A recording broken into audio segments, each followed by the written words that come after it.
أعوذ بالله من الشيطان الرجيم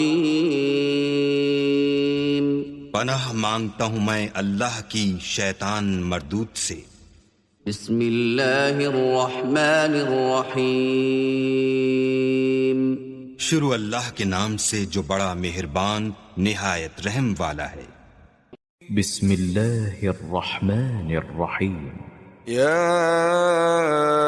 أيها الذين آمنوا لا تتخذوا عدوي وعدوكم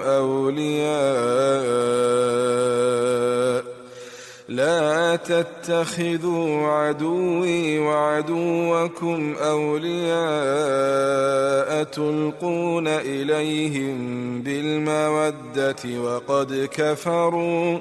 وقد كفروا بما جاءكم من الحق يخرجون الرسول وإياكم أن تؤمنوا بالله ربكم إن كنتم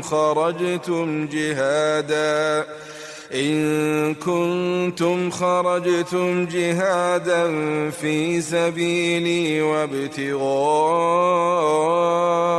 مرضاتي تسرون إليهم بالمودة وأنا أعلم بما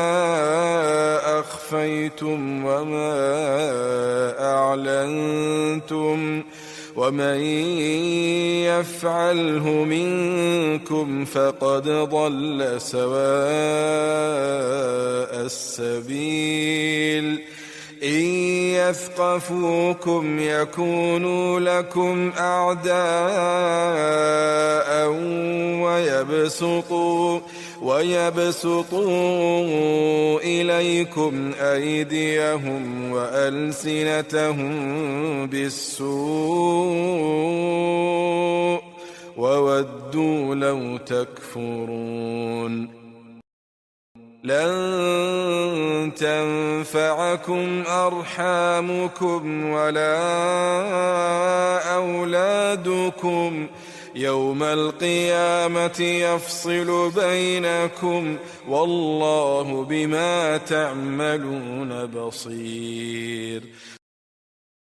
मोमिनो, अगर तुम मेरी राह में लड़ने और मेरी खुशनूदी तलब करने के लिए मक्के से निकले हो तो मेरे और अपने दुश्मनों को दोस्त न बनाओ। तुम तो उनको दोस्ती के पैगाम भेजते हो और वो दीन हक से जो तुम्हारे पास आया है मुनकिर हैं, और इस बाइस से कि तुम अपने परवरदिगार अल्लाह ताला पर ईमान लाए हो, पैगंबर को और तुमको जिला वतन करते हैं। तुम उनकी तरफ पोशीदा दोस्ती के पैगाम भेजते हो और जो कुछ तुम मख्फी तौर पर और जो अलल ऐलान करते हो वो मुझे मालूम है, और जो कोई तुम में से ऐसा करेगा वो सीधे रास्ते से भटक गया। अगर ये काफिर तुम पर कुदरत पालें तो तुम्हारे दुश्मन हो जाएं और ईजा के लिए तुम पर हाथ भी चलाएं और जबानें भी, और चाहते हैं कि तुम किसी तरह काफिर हो जाओ। कयामत के दिन न तुम्हारे रिश्ते नाते काम आएंगे और न औलाद। उस रोज वही तुम में फैसला करेगा, और जो कुछ तुम करते हो अल्लाह उसको देखता है। قد كانت لكم أسوة حسنة في إبراهيم والذين معه إذ قالوا لقومهم إنا براء منكم ومما تعبدون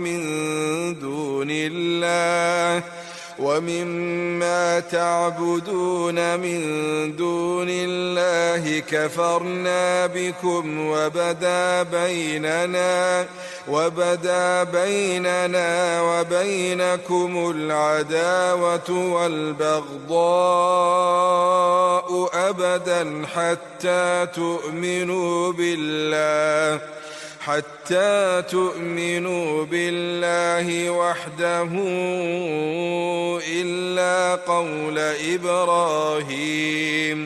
إلا قول إبراهيم لأبيه لأستغفرن لك لأستغفرن لك وما أملك لك من الله من شيء ربنا عليك توكلنا وإليك أنبنا وإليك المصير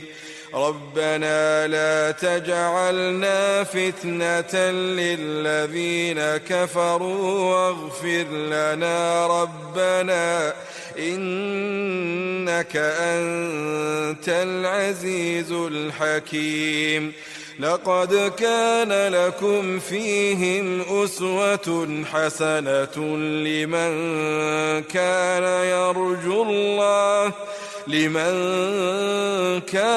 يرجو الله واليوم الآخر ومن يتول فإن الله هو الغني الحميد तुम्हें इब्राहीम और उनके रुफका की नेक चाल चलनी जरूर है। जब उन्होंने अपनी कौम के लोगों से कहा कि हम तुमसे और उन बुतों से जिनको तुम अल्लाह के सिवा पूजते हो बेताल्लुक हैं और तुम्हारे माबूदों के कभी कायल नहीं हो सकते, और जब तक तुम खुदाए वाहिद पर ईमान न लाओ हम में तुम में हमेशा खुल्लम खुल्ला अदावत और दुश्मनी रहेगी। हाँ, इब्राहीम ने अपने बाप से ये जरूर कहा कि मैं आपके लिए मगफिरत मांगूंगा और मैं अल्लाह के सामने आपके बारे में किसी चीज का कुछ इख्तियार नहीं रखता। ऐ हमारे परवरदिगार, तुझी पर हमारा भरोसा है और तेरी ही तरफ हम रुजू करते हैं और तेरे ही हुजूर में हमें लौट कर आना है। ऐ हमारे परवरदिगार, हमको काफिरों के हाथ से अजाब न दिलाना,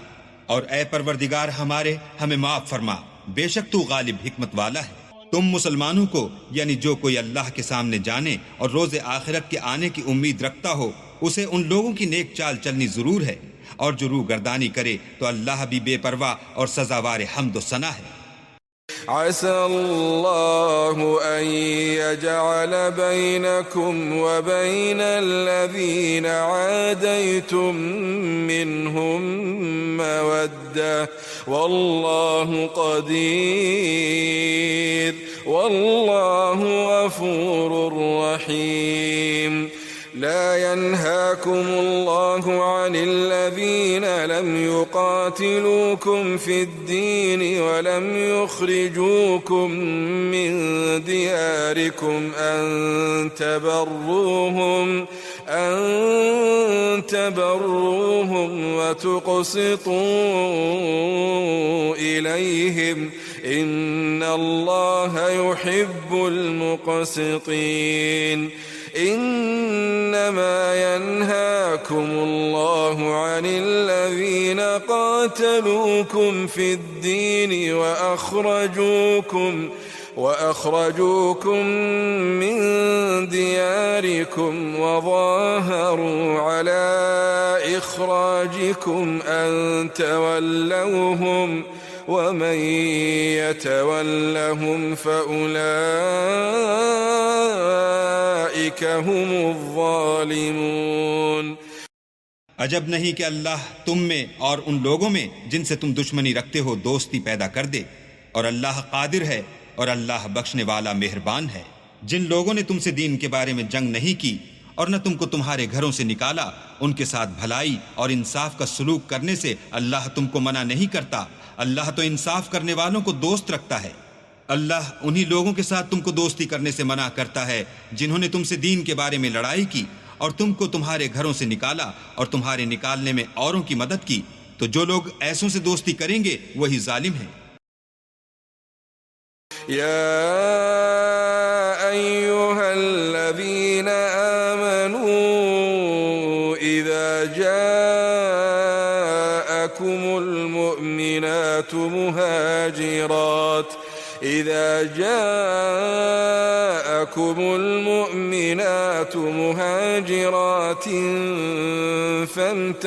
فامتحنوهن الله أعلم بإيمانهن فإن علمتموهن مؤمنات فلا ترجعوهن إلى الكفار لا هن حل لهم ولا هم يحلون لهن وآتوهم ما أنفقوا لا هن حل لهم ولا هم يحلون لهن وآتوهم ما أنفقوا ولا جناح عليكم أن تنكحوهن إذا آتيتموهن أجورهن ولا تمسكوا بعصم الكوافر واسألوا ما أنفقتم وليسألوا ما أنفقوا ذلكم حكم الله يحكم بينكم والله عليم حكيم।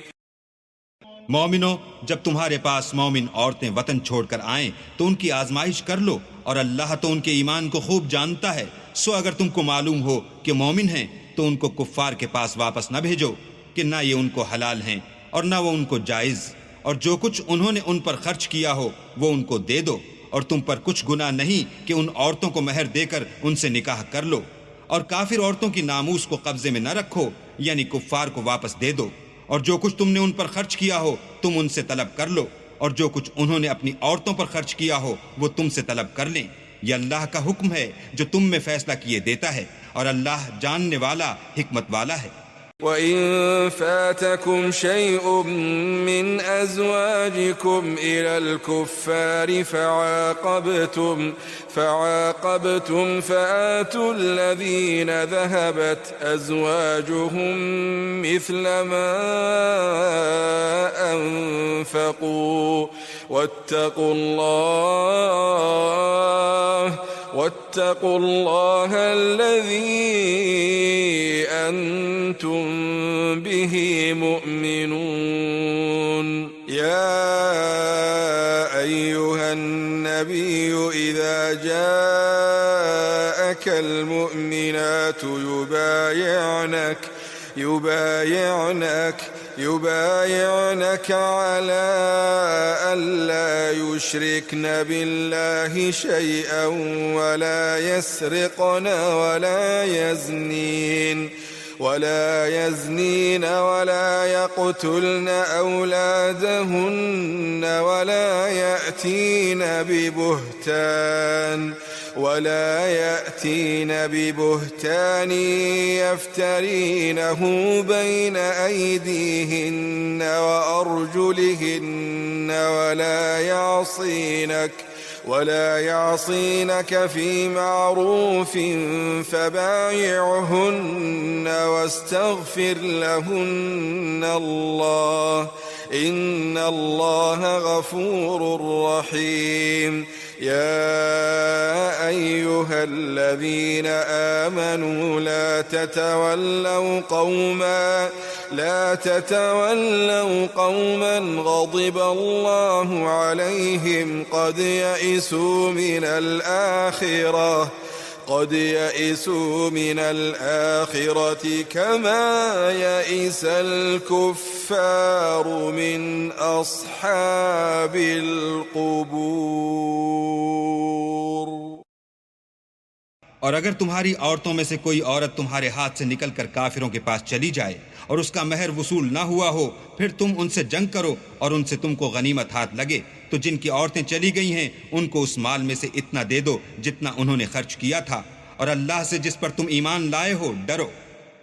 ऐ पैगंबर, जब तुम्हारे पास मोमिन औरतें इस बात पर बैत करने को आएं कि अल्लाह के साथ ना तो शिर्क करेंगी, ना चोरी करेंगी, ना बदकारी करेंगी, ना अपनी औलाद को कत्ल करेंगी, ना अपने हाथ पाँव में कोई बहतान बांध लाएंगी, ना नेक कामों में तुम्हारी नाफरमानी करेंगी, तो उनसे बैत ले लो और उनके लिए अल्लाह से बख्शिश मांगो। बेशक अल्लाह बख्शने वाला मेहरबान है। मोमिनो, उन लोगों से जिन पर अल्लाह गुस्से हुआ है दोस्ती न करो, क्योंकि जिस तरह काफिरों को मुर्दों के जी उठने की उम्मीद नहीं, इसी तरह उन लोगों को भी आखिरत के आने की उम्मीद नहीं। सदक़ल्लाहुल अज़ीम।